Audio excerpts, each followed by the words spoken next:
get this hearing started. Chair McNeil, unfortunately, is feeling under the weather, so she is not able to chair today's meeting, and so I will be chairing the meeting in her stead.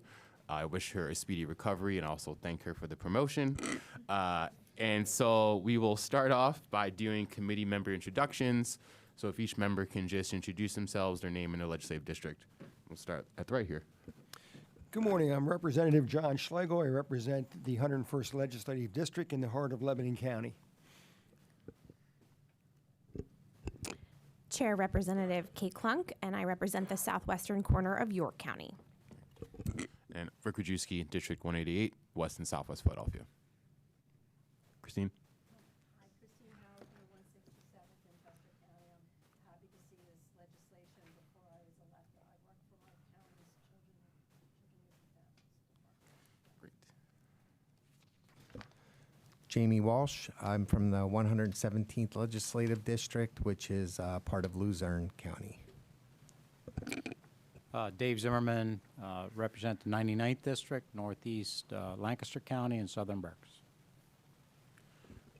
And I see online, I believe we're also joined by Representative Hogan. Rep. Hogan, you can feel free to introduce yourself as well if you're at your mic.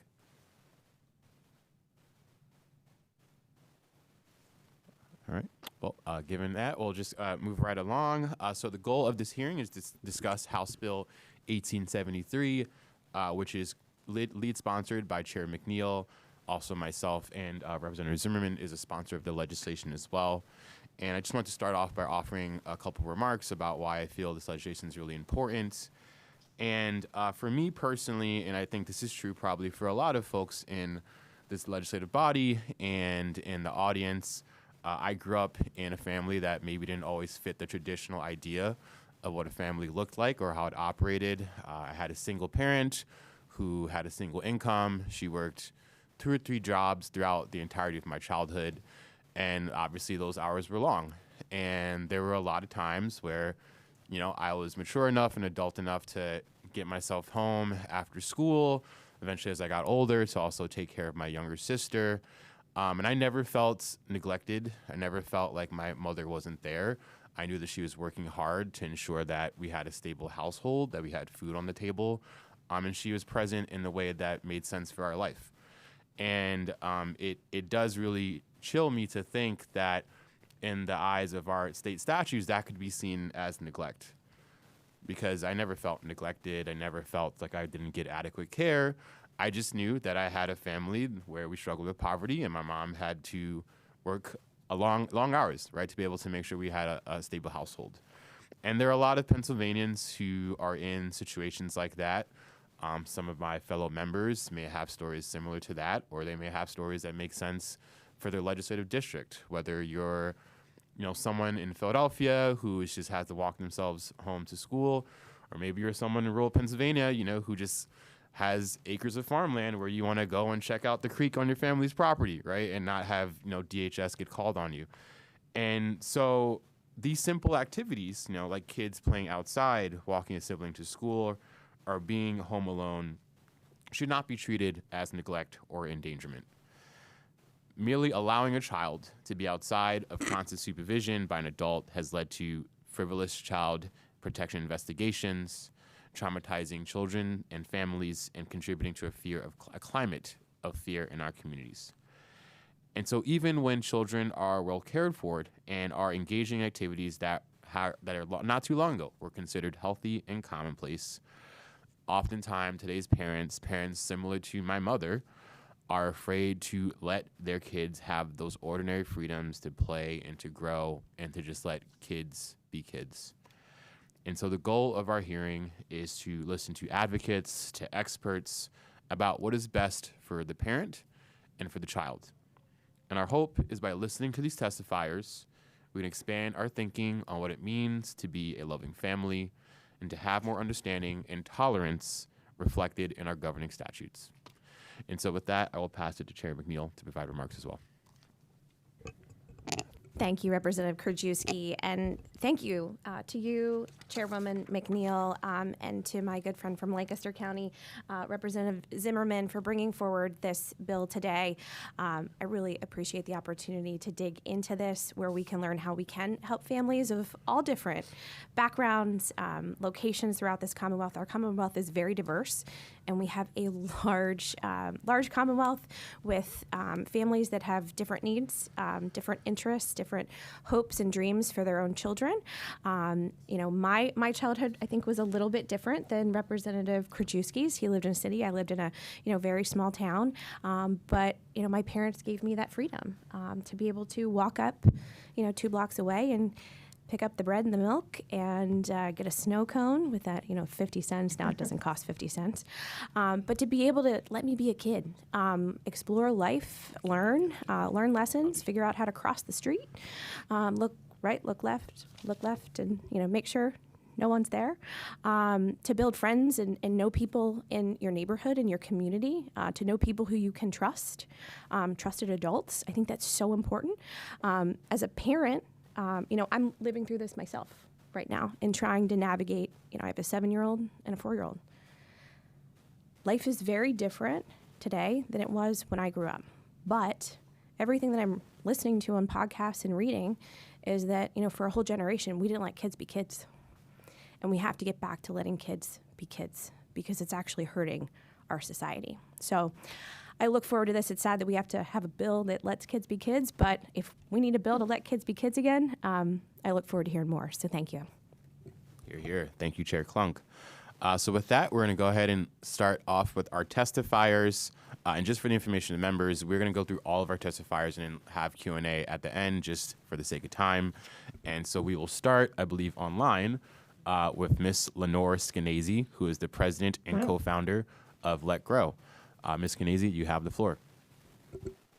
Thank you. First of all, I don't feel I have to say anything. I feel like you guys laid out the entire reason for our bill and did it eloquently and even mentioned snow cones, the best thing on earth. So I would say I'm done. But for the record, I'm here representing Let Grow, and I also wrote the book Free Range Kids. And if you Google the phrase America's Worst Mom, strangely enough, you will find me there too for 22 Google pages. Because years ago, my husband and I let our 9-year-old have his dearest wish, which was to ride the subway by himself once in New York City, where we live. And that's how I got that horrible name. You'll notice my husband did not get the name America's Worst Dad. And I think that's because judging moms and actually judging parents in general has become this fantastic American pastime to the point where parents allowing their kids to do what we just heard of, letting your kid go to get a snow cone or play outside or go to the creek, has become considered almost evidence of neglect. What I hear from is parents who are afraid to let their kids do these things because they're worried that somebody might call the cops or might call DHS. The other day, I got an email from a mom who wanted to let her son walk home from the bus stop. The bus would let him off at the bus stop. He's 7 years old, and the school said, no, he can't get off the bus without an adult there to walk him home, just 2 blocks. And it's like, well, then I guess she just has to quit her job, and wait outside every day from 3 to 3:30 to walk the kid home in a neighborhood that she was very confident that he could navigate on his own. Closer to home, a mom wrote to us, and I think it's in the written testimony, that she has 3 kids. I think there were 9, 6, and 4. And she was gardening outside, and they were playing, I don't know if you know the name, Pokemon Go, where you have to go catch Pokemon by wandering around with a phone and looking for them in virtual reality. Anyways, they were doing that, and she was, nearby, but not on top of them. And some lady saw them and thought they looked lost and called the cops. And the cops came over, but by this time, thank goodness, the kids were even a little closer to home. They could actually see the mom. And so the cop came over and said, we heard that these kids were wandering around, maybe they were lost. And the mom explained it. And then I'll quote to you from that. She said, I pointed out that they even had a phone with location tracking turned on. So the police did not seem to consider it necessary to pursue further. I'm very grateful for their reasonableness. it may have helped that my 6-year-old insisted on giving them a play-by-play of the Pokemon battle at great length. So I'm happy that the matter was dropped immediately too, but we don't want to have to depend on boring 6-year-olds to make sure that this doesn't, a situation like this does not escalate. And finally, I'm sure many of you heard the sort of giant story from earlier this year of the Georgia mom let her 10-year-old stay home with grandpa while she took another one of her children to the doctor. The 10-year-old left without telling grandpa where he was going, imagine that, and walked to town about a mile. Once again, a passerby saw him, called the police, and that night the police came and arrested the mom in front of her kids, put her in handcuffs behind her back in front of the rest of her family, and took her to jail. And I know we all agree that having a kid, a 10-year-old who walks to town, is not a crime. And letting your kids play Pokemon in the neighborhood, getting fresh air, being outside with their brothers is not evidence of neglect. So that's what we're here to do in representing this, in pushing for HB 1873. And I thought it was amazing that the two people, both of you guys who testified before me, said my final line too, which is we have to let kids be kids, but we also have to let parents be parents and make the decisions that make sense for them and their kids, the people that they know their kids the best and they love their kids the most. So HB 1873 will give that right back to those families and those kids to be part of the community and have a healthy, happy childhood. Thank you. Thank you. Now it's over to Peter. Thank you, Ms. Ganese. Next, we will hear from Mr. Peter Gray, who is also a co-founder of Let Grow and is a research professor at Boston College. Dr. Gray, you have the floor. Thank you. Good morning, everybody. I'm going to actually just read my testimony because I want to be sure and get it all in the 5 minutes that I'm allowed. So I'm a research professor of developmental psychology at Boston College. I've published books and many academic articles about the value of children's independent play and exploration. Over the last 60 years, we've seen a gradual but overall huge decline in children's opportunities to play, roam, and generally engage in activities independent of adults. Over that same period, we've seen a gradual but overall huge increase in anxiety, depression, and I hate to even say it, suicide among young people. I have written extensively about the data supporting a cause-effect relationship between these two. You take independent activity away from children, and you are taking away both their most immediate source of pleasure, but you're also taking away the vehicle through which they acquire the characteristics that allow them to deal with the bumps in the road of life. It's through gradually increased independence that children learn that they can take care of themselves, that they can solve their own problems, that life is not so scary after all. But we're not allowing them that opportunity to do that. So I've summarized both the empirical and the theoretical evidence for believing that there's a cause and effect relationship between the decline of opportunity for independent behavior and the increased mental disorders among children in an article called The Decline of Independent Activity as a Cause of Decline in Children's Well-Being that was published about 15 months ago in the Journal of Pediatrics. I think you may have that article in your references, or at least a link to it. I have time just to give one of those reasons now, one of the theoretical reasons, and I think it's a pretty logical reason. Research, this involves the concept of an internal locus of control.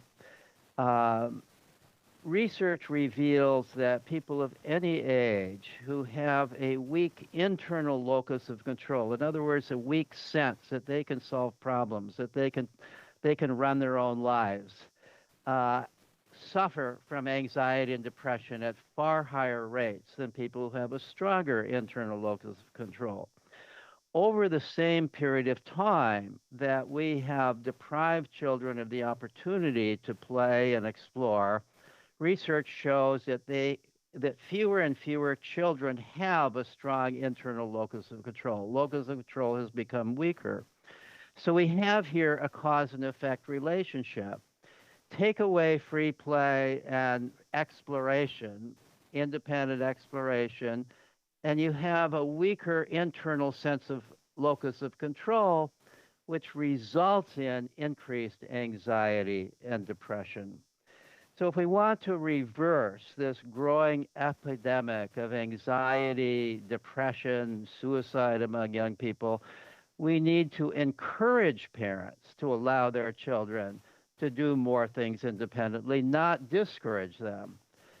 There's no magic age at which children suddenly become independent. Parents are the best judges of what their children can and cannot do, and the best judges of the safety of their neighborhood. We need to empower parents to make those judgments. From a biological perspective, the goal of childhood, the purpose of childhood, is to learn how to be independent. But to do that, you have to practice becoming ever more independent with every year that you get older. And we're not allowing children to do that. We need to allow children to do that. Legislation like HB 1873, if enacted, will move Pennsylvania in the direction of supporting parents who understand the need for children's independence. It will not correct all the effects of the shifts away from independence we've seen in recent decades, but it represents a positive policy step that is supported by research into what we know about children's development. And so, of course, I encourage you to support HB 1873. Thank you. Thank you, Dr. Gray. Moving into in-person testimony. Next, we have Ms. Muriel Musak, hope I pronounced correctly, the staff attorney at the Unemployment Unit and Youth Justice Project with the Community Legal Services of Philadelphia. Ms. Musak, you have the floor. Thank you so much. Thank you for allowing me the opportunity to speak today. My name is Marielle Musak. I'm an attorney in the Youth Justice Project at Community Legal Services.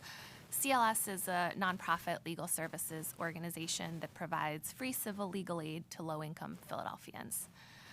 CLS represents parents in a lot of different ways. We represent parents in dependency proceedings, and we also represent parents who are experiencing barriers to employment because they've been listed on the Child Line Registry. CLS supports House Bill 1873, and I wanted to share a little bit today about why we believe these legislative updates are needed, particularly from the perspective of our clients, and just share some ways that our clients are currently penalized by the lack of clarity in the state laws. I want to start by sharing the story of my client, Alice, whose name has been changed to protect her privacy, given the sensitive nature of these types of cases. Alice is a young mom of 2 little girls, and she also cares for her teenage brother. She's a single mom and supports her family independently through home health work. She was placed on the child abuse registry after an incident that involved briefly leaving her almost 1-year-old with her 13-year-old brother. The children were totally fine, but as a result of the investigation, she was labeled a child abuser and placed on the child abuse registry. At CLS, we helped her appeal this report, and we successfully represented her at the appeal hearing. But even though we won, the process took a long time, and this was a long period during which Alice struggled to work in the home health field, making it more challenging to support her children. Throughout Alice's case, this question kept coming up about whether leaving a 1-year-old with a 13-year-old could ever be considered reasonable.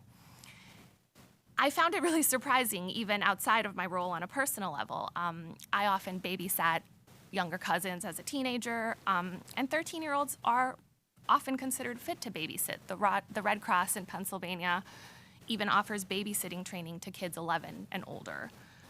Yet the lack of clarity in the law led to Alice being very harshly penalized for doing something that many would consider completely ordinary.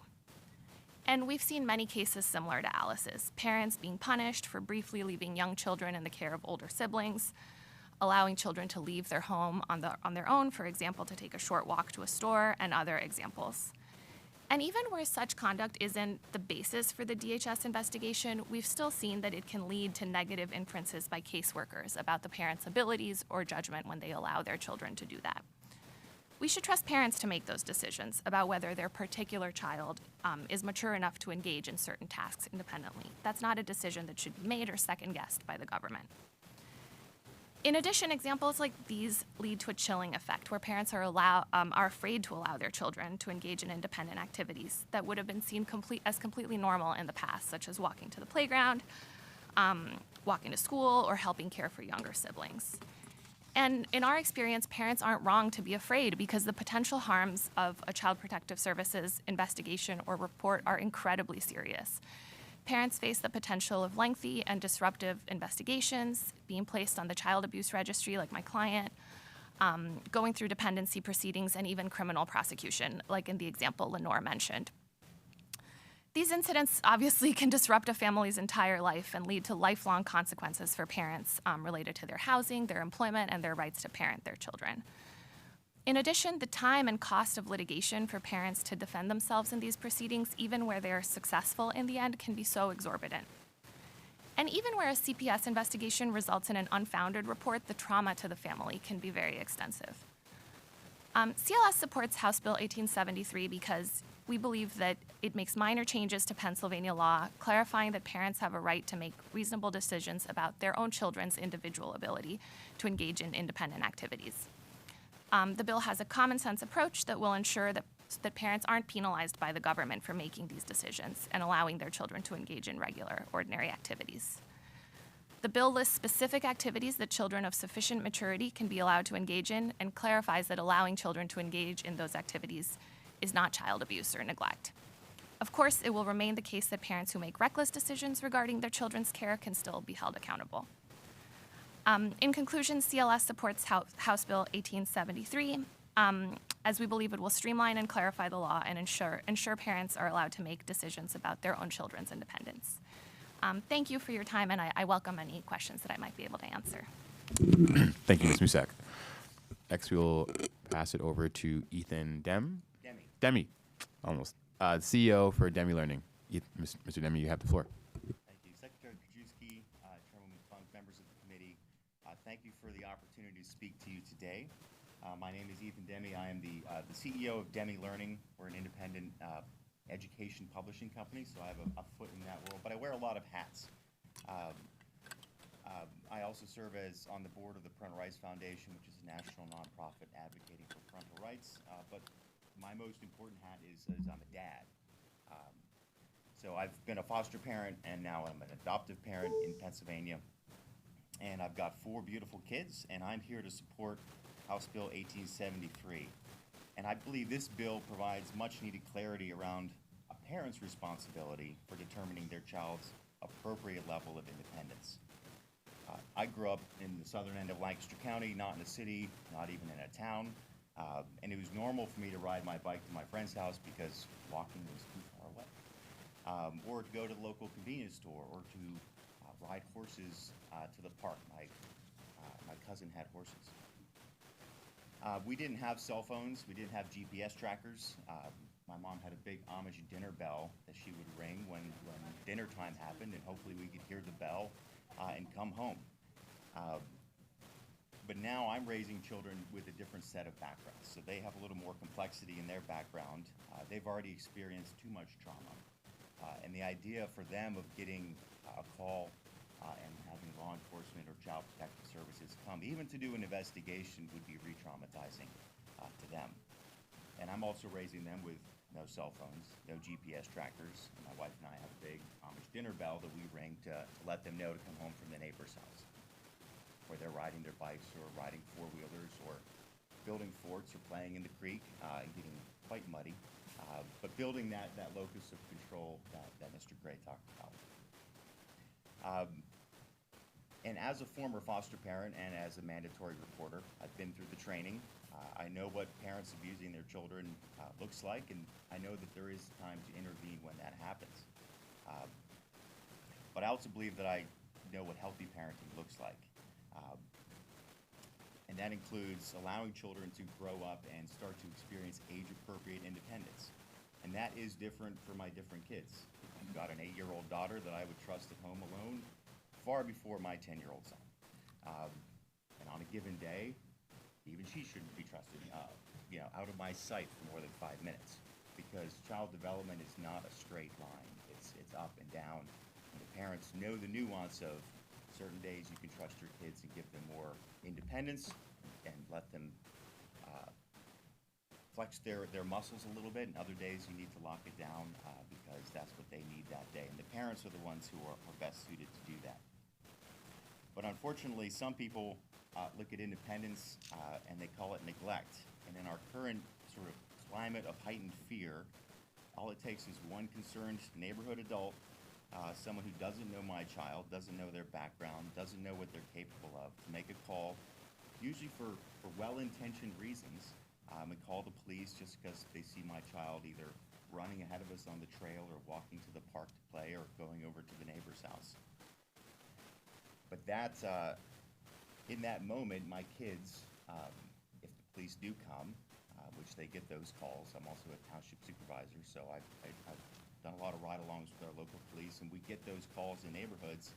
And most of the time, we hope that folks are reasonable and the police understand, but we can't rely on that anymore. So we shouldn't penalize my kids because I chose to give them extra freedom. And we also shouldn't put law enforcement in that position where they have to make those judgment calls either. So I don't believe we need to lower the bar for what constitutes abuse, but we do need to raise the bar for common sense. And this bill does exactly that. It clarifies that reasonable, age-appropriate independence is not neglect. This bill doesn't weaken protections for children. And if a child is experiencing abuse or neglect, it can and should be reported. But this bill rightly draws the line where it should and protects the judgment of parents, preventing unnecessary system involvement. So our law enforcement officers should spend their time protecting children in real danger, not being dispatched because a parent let the child walk the dog. Let's not criminalize good parenting. Let's trust parents, protect our children without smothering them, and pass this reasonable, balanced bill. So thank you for your time. I look forward to any questions. Thank you, Mr. Demi. Last up, online, we have Ms. Diane Redleaf, who is a legal consultant with Let Grow. Ms. Redleaf, you have the floor. Thank you. Good morning, and I wanted to thank Chair McNeil for leading on this bill, and co-prime sponsors Krajewski and Zimmerman, and co-chair Klunk, and all the distinguished members of this committee for bringing this forward today. My name's Diane Redleaf. I'm testifying today in my capacity as the legal consultant to Let Grow, but I'm also a longtime child and family advocate in Chicago, where I founded and led a nonprofit called the Family Defense Center prior to my serving as legal consultant to Let Grow. My written testimony recounts the states and the years in which laws very similar to HB 1873 have passed. And these include similar protections that protect children's independent activities under state neglect laws, as well as criminal endangerment laws. These laws have passed in 11 states to date, including 3 that passed just this year. I wanted to mention specifically both the Virginia law and the Georgia law, which are very similar in language to this legislation, and both passed unanimously. I wanted to highlight that we have had and we have appreciated broad bipartisan support in every state that has considered this legislation. And in many of the states, it's been unanimous. And we're so pleased to see the bipartisan support in Pennsylvania today. These laws all address the vagueness of the state dependency and endangerment laws. In 2020, Let Grow did a national research project to look at the state laws, and we found at that time that 47 of the states had very vague language in their statutes, words like proper care, adequate care, that a parent was supposed to guess what that meant in the eyes of a state official if there was a hotline call. So no wonder parents would be living in fear that while they might think their child is ready for independence, somebody on the receiving end of a hotline call or a 911 call would not see it that way. The approach that these laws take, and if Pennsylvania's, the proposed legislation takes this approach as well, has 4 elements. I just wanted to walk through those. First, elimination of highly subjective language like the words proper care is, lack of proper care is neglect. Exempting independent activities from the state's definition of dependency or neglect, clarifying that what neglect or dependency actually requires is an evidence of disregard of an obvious danger that a reasonable, prudent parent would take into account. And we also seek to clarify that if an action isn't neglect under the neglect or dependency law of the state, then it certainly shouldn't be criminalized either. So all 4 of these elements are present in the proposed language of Pennsylvania. I wanted to note, too, that the reasonable and prudent language that you'll see in the bill actually comes from Colorado's version of the bill, which passed in 2022. And that language was suggested by the Child Welfare Agency in the discussion of the bill language, because agencies are used to adopting that language when it comes to foster parents. So we think that parents should be entitled to at least the same level of protection.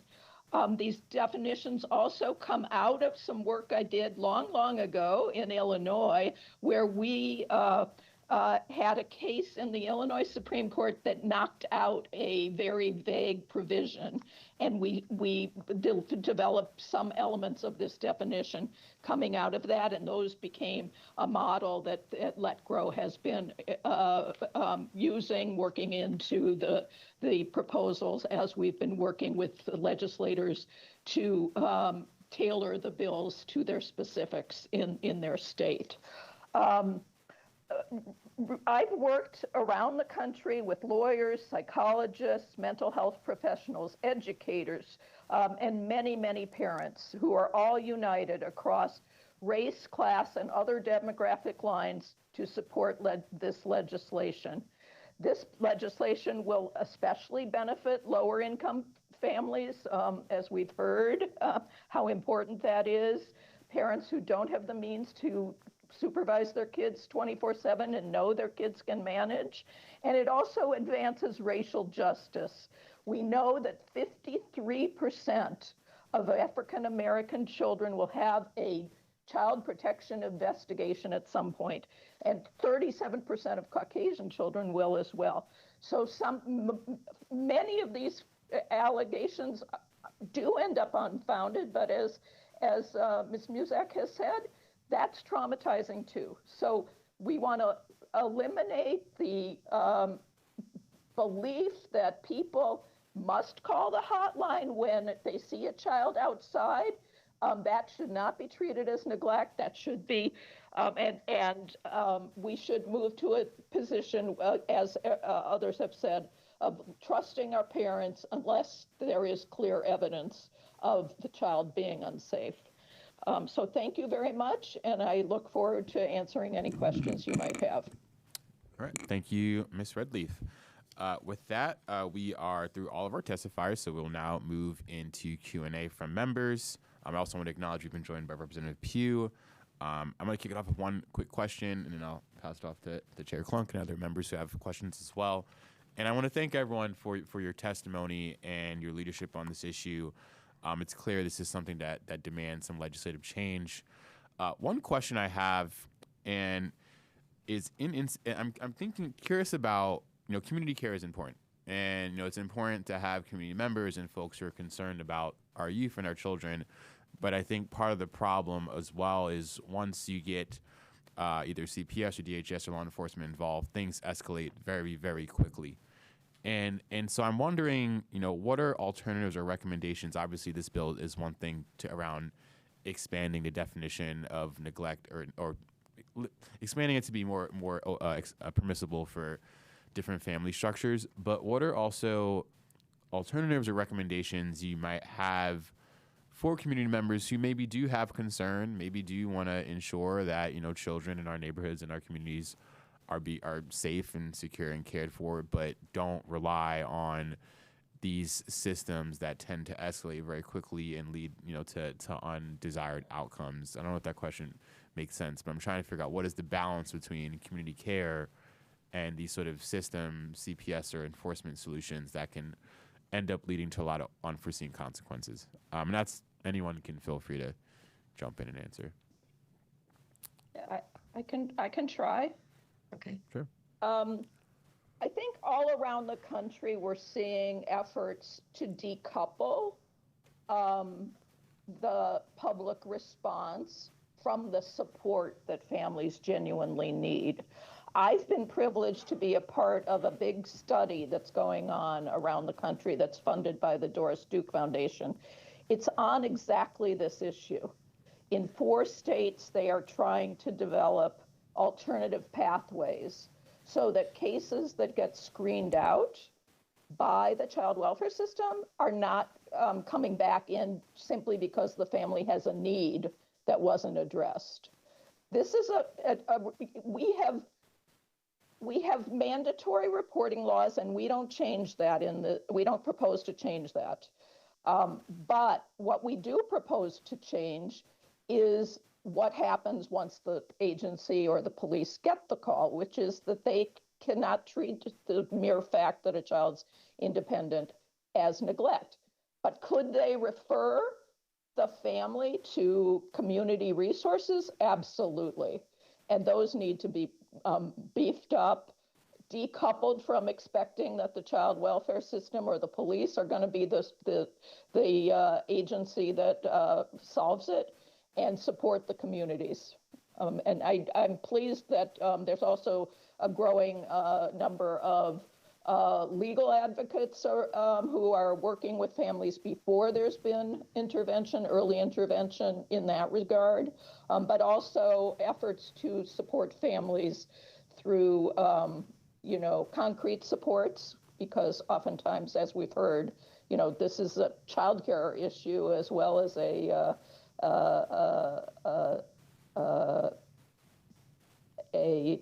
overall housing and funding issue for the families. Thank you. Sure, Ms. Macy, go ahead. Yeah, so I was going to add, you can't really rewire an entire generation to think that seeing kids outside is fine until you sort of re-normalize it. I mean, that's Let Grow's whole goal, is to make it not just legal, but easy and normal to have your kids riding their bike, going to the creek, going to the store. And so I forgot to mention in my testimony, because I was trying to not read it. Next time I'm going to read it. That a University of Michigan study found that one of the reasons parents aren't letting their kids do those things is because of the ambiguity. They think that, is this allowed? Is this legal? Is somebody going to be allowed to call Child Protective Services on me? So they don't let their kids out. So passing a law like this just gives parents, if they hear about it, the reassurance that, like, look, you're not doing something wrong to let your kid get on her bike and go to the library or the store. And once more parents start doing that, you're not going to call 911 if you see 10 kids between the time you go from here to the store out on their bikes. So really, we want to re-normalize kids outside, being part of the community, interacting with everybody, the neighbors and the dogs. And this is just one way to start that wheel turning. Like, look, you're not going to be arrested because you let your kids outside. Okay, kids, then you can go outside. You don't have to go online. Why don't you go outside instead? So this is part of renormalizing kids being out and about again. Yeah, that's an interesting point around normalizing, families not being so nuclear, so individualized, and actually having different children and family members being amongst one another, and that being normal. So thank you for that. So we're going to move to Rep. Schlegel, then Rep. Howard, and then Rep. Zimmerman. Thank you. I find this topic to be very interesting, and from one adoptive parent to another in particular.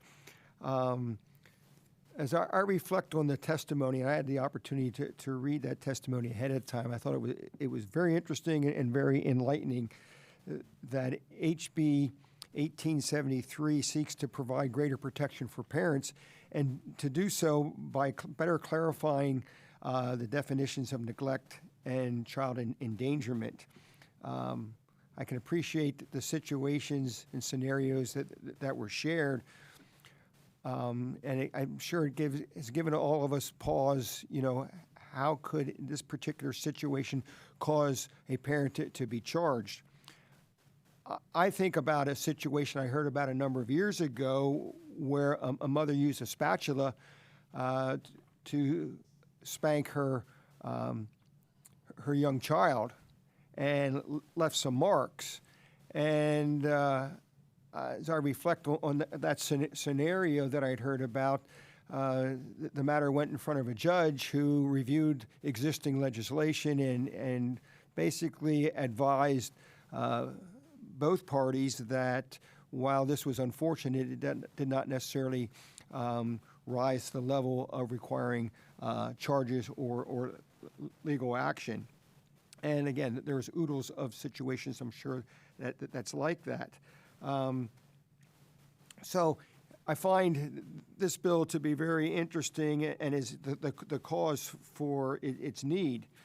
Nevertheless, it just seems to me that no doubt whether or not current legislation remains in place or whether HB 1873 becomes law, I'm sure that there will be scenarios and aspects of any bill that will be called into question. But I can't help but think, after all, we're all human beings. We're all trying to do what we think is in the best interest of children, but also to send the right message to our parents as well, and particularly in this day and age. So thank you very much for the testimony. I appreciate it. Thank you, Rep. Howard. Thank you. I know I must be the oldest person on this committee. I grew up in the 60s. It was definitely a different time, lots of outside play. So I'd like to talk about Representative Krajewski's comment about quick escalation. I worked for CYF and in Chester County, and there's just so many times when we had a situation where I felt like, well, okay, this might not be great, but what can we do to help this situation so it doesn't happen again? What my colleague said about growing up with a single mom, and my parents worked too, latchkey kid, even before the term was invented. If we had child care that was accessible, if single moms had access to livable wages so they weren't working double shifts every day, that would go a long way to solving these problems. And also about the community. I know the comment, it takes a village, people take it different ways, but we do need to have a village. I mean, if you see, your neighbors' kids are outside, and I live in an apartment complex, and, we've had neighbors where, these kids are like, they're home, they're fine, but we're looking out for them. They're in a safe environment, and they're fine. And, if you think someone needs some help, why don't you offer it instead of, why don't you say, hey, I can babysit, or your kid can come over and play with my kid after school. I think we really need to do more of that as a society, too, until we get to the point of child care and livable wages. Thanks. Agreed. Thank you. Next, Rep. Zimmerman. Well, thanks, Rep. Krajewski. Appreciate working with you on this bill. I just want to make a few comments on me growing up down on the farm. So we had a farm, dairy farm, so lots of animals, lots of work. We had a farm pond, and the whole neighborhood, there was about a mile from the farm, there was a little village of about 10 houses. And I think every one of those houses had kids about our age. So we all grew up down on the farm, really. The whole neighborhood would spend many days and hours by the pond. We had a creek, we had a wooded area, so along the creek we would build these rock dams in the wooded area. We would build forts and teepees and that kind of thing. And some days, because there was also a railroad track ran through the farm, we would actually pack lunch and we would walk out those railroad tracks, a bunch of kids and varied in ages, and we'd be gone all day. And about maybe 2 miles from the farm, there was a little convenience store, and we'd hop on our bikes and ride over there. But the thing that was really interesting about all of that is that we couldn't get away with anything because every mom knew and heard what we were doing, and so they would talk about it. So that was kind of, it was kind of my experience. And what's interesting is even when it came to farm chores, like something simple like feeding calves, the whole neighborhood kids would help. That's what we did. Dad would say, "Okay, guys, you're all here, and if you're going to be hanging around here, we're all going to get to work and feed calves or whatever that was." And so, my message to this whole thing is somewhere along the way, kids need to be allowed to grow up and to be kids. And again, we really would look out for each other, and I think that's part of growing up, and that's something. Unless you actually do that and you're with other kids and learning how to do that, defend each other, somehow you need to allow that to happen if that's actually going to happen. And so what's really interesting today, when I bump into some of those kids that I grew up with, whether it's at a restaurant or wherever it might be, what is so interesting, it always goes back to remember when. And so there's fun memories of not only me, but some of the neighborhood there that we grew up together. We talk about, and so there's something about kind of allowing some of this to happen. When I think about it, it was guys and gals and different ages, and when we were gone all day and so on. I think today we'd be in trouble if somebody knows or the right person. And my point is that somehow we survived, and I think we learned some really good life lessons through the process. And so that's why I was happy to be, partner with Rep. Krajewski on the bill, because somehow we need to relax some of what's in place in law so that kids can actually grow up and be kids. And so that's my message. So thank you. Thank you, Rep. Thank you for your partnership. Next, we'll hear from Chair Klunk. Thank you, Secretary Krajewski. And thank you to our panelists for joining us today. I believe some of you I've heard on different podcasts and those articles that I've been reading on, how to parent my kids the way that, I was parented as a child. So thank you for that. Moms and dads across America are listening to you, and we appreciate you having our back in doing what we're doing. As I look at the legislation, I know, I believe, Ms. Redleaf, you spoke about some of the other states that have implemented similar legislation, and I had a question about in the bill before us today. We have a standard. It's on page 3, line 11. It says a parent may permit a child of sufficient maturity to engage in independent activities, including, and it's the laundry list, which I think is great. But the sufficient maturity standard, is that what other states are using? And if so, what type of training is being given in those states for those child protective service workers and our law enforcement so that they have something in some sort of frame of reference when they're looking at a case, looking at a law, some sort of training to be able to respond accordingly? So in answer to your question, yes, most of the states do use a sufficient maturity language. Some have more than that. Some say age, physical abilities. In Oklahoma, they even add cultural considerations, which was a little, meant to be expansive and recognize the different cultures have different standards for that. In terms of actual training, the only state that we've really had the ability to kind of influence that in terms of the ground level work was in Colorado. There was a task force and some work was done with the agency directly to implement the law changes there.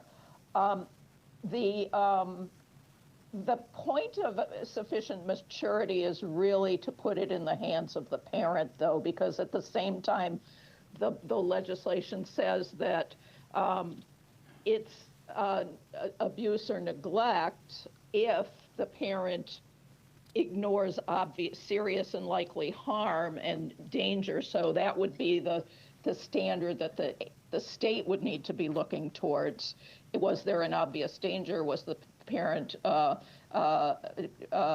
ignoring obvious danger, failed to take precautionary measures in light of their own understanding of the child's maturity? So yeah, this has been a question that's come up, and I wish we had, but as Dr. Gray said, I wish we had, a way to train caseworkers to know that, but I think the key point is to defer to the parents unless there's evidence that they're disregarding real danger. And children also just need to learn by doing, as people said. So you may not be mature at first, but you're gaining maturity along the way. Thank you. And any other comments online from any of our panelists on that? Okay. Well, thank you again to our panelists. And the example that you gave, Ms. Musak, about Alice is absolutely appalling to me, because at 13, I was babysitting. Young children. Parents were entrusting me with their little ones on a pretty regular basis within the neighborhood, because I was that responsible, 13-year-old. Probably responsible well beyond my years at that point. But that's where, as a parent, and now granted that was her younger brother, she knows, right? As a parent, you have that mom-dad gut, right? If your child is ready for that, you see them every single day. And, when we have our children and youth, caseworkers, they're trying to do the Lord's work. They really, truly are. But sometimes I don't think we're giving them the tools that they need and a law that they can truly enforce. We're not giving parents the tools that they need to parent. And at the end of the day, I think we live in a society where we ultimately are bubble wrapping our kids for the sake of additional bubble wrap. And it's not actually helping them in any single way. It's actually suffocating them. And so we need to rip off that bubble wrap, let our kids be kids, let our parents be parents. And I look forward to working with you all on this bill and just trying to make sure that the language is tight enough and looking at those other states to make sure that we have that best guidance moving forward for our parents and ultimately for our kids. So thank you. Thank you, Chair. Before we move to closing, I had one other just quick question. Actually, Ms. Musak, this would be for you. This is just, again, trying to go off this theme of expanding alternative solutions and services. And I'm curious about, from your vantage point as someone who works for a legal services organization, what responsibility does CPS or law enforcement have in also taking a more active role in trying to de-escalate or divert some of those scenarios as well? I know, Ms. Redleaf, you had mentioned connecting parents or children to other community services, or whether it's food access or maybe other social benefits. So what are also ways in which, even when there may be a case within the system, that the state could be doing a better job of also avoiding some of these really terminal outcomes? Yes, I agree completely with what Ms. Redleaf says. And I think what gets complicated is that there are so many different systems at play that it's hard for families to navigate because they might not be sure what's happening in each particular case. So when there is this DHS report, there can be criminal consequences, there can be dependency proceedings, there can be placement on the child abuse registry, there could be just supports for the family. And so sometimes the families do get these great supports and the investigation is closed and they think, oh, okay, that's great. But then they've been placed on the child abuse registry because there was a determination that whatever happened rose to that level by a social worker. And so even though parents got help, were connected to resources, at the same time there's this parallel incident going on and they don't know about it, they don't appeal on time, and so just because it's so complex to navigate these very different systems, even for us as lawyers, we all kind of, I don't do criminal law, you know, like different lawyers are doing different work, and it's very difficult to like patch together all of this for families and for them to understand where they stand in respect to the case. So I think that's where it gets complicated, and making clear to families that there are these different systems at play and where their case is. So maybe saying, you know, okay, well, we're going to help you with some housing. We're going to close out your investigation because we think your child is safe with you, but there are these other consequences that you need to be aware of, and you know, making sure families are advised on that and are aware of those different consequences. So, what would that look like? Maybe trying to provide more legal services for families who enter the system. And I mean, it also sounds like there's obviously too many cooks in the kitchen, so maybe there's a streamlining thing as well. But I guess, yeah, like what way do you see us trying to attack that? Yes, or at least like making clear to families that there are these parallel systems and what is going on with their case, because we see this a lot, that there are no dependency proceedings, there are no there is not a criminal case. The investigation is closed, but there is this child line issue where the person is listed as being a perpetrator of child abuse, and they don't know until, say, maybe in a few years they try to get a job that requires those clearances, and then that comes up. So clear notice and advice around that, I think, is very important. That makes a lot of sense. Thank you. Thank you, everyone, for your time. With that, we're going to conclude this hearing. Really appreciate the opportunity to hear from experts and testifiers and parents about what it means to let kids be kids, and we look forward to further discussion on this matter. With that, this hearing is adjourned.